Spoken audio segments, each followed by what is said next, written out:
le problématique multi-écran pour Voyage SNCF est quelque chose qui est vraiment dans la conscience de la boîte. C'est quelque chose qui est vraiment de l'actualité aujourd'hui, notamment avec le succès de nos applications mobiles. Et aussi parce que les terminaux web aussi ont tendance à plus être du Windows plus Internet Explorer.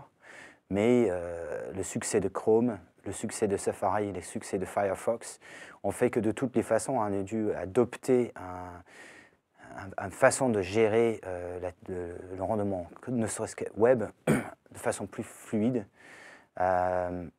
Et sur mobile, on a à la fois le démarrage avec le site .mobi, puis suivi de l'application iPhone et dans la foulée Android, BlackBerry et dans les coulisses Windows Phone 7.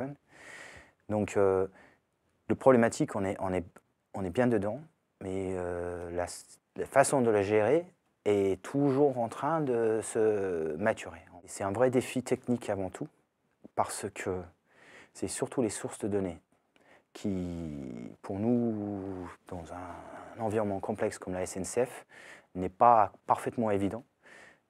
Pour synchroniser l'information locale, on arrive dans un train, on a son mobile, on veut voir les correspondances qui ne dépendent pas forcément des mêmes réseaux aussi. On a des interconnexions avec d'autres opérateurs de transport.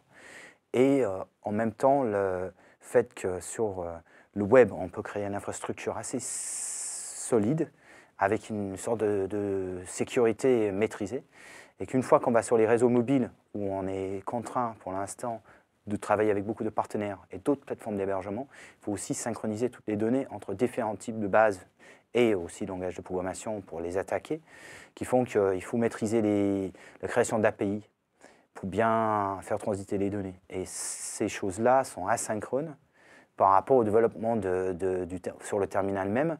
Donc parfois, on fait certaines concessions pour faire avancer une application qui est bien utile, mais les derniers petits détails de synchronisation qui assurent vraiment une expérience sans couture ne sont pas tous en place en même temps. Donc c'est un travail en cours.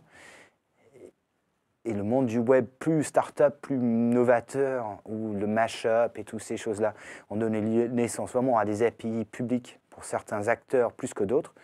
Je dirais pour les acteurs qui ont bien compris dès le départ l'intérêt de le faire, ils ont bien joué le jeu et ils en tirent les profits aujourd'hui. Et d'autres entreprises avec une informatique un peu plus monolithique ou historique, parce que c'est surtout ça aussi, c'est le fait qu'un start-up, il crée tout from scratch, il n'a pas à gérer les legacy platforms. Donc ces API-là doivent être développées, mais pour une utilisation interne, pas pour ouverture à la public. Donc ces choses-là sont des défis d'aujourd'hui et demain pour voyagesncf.com.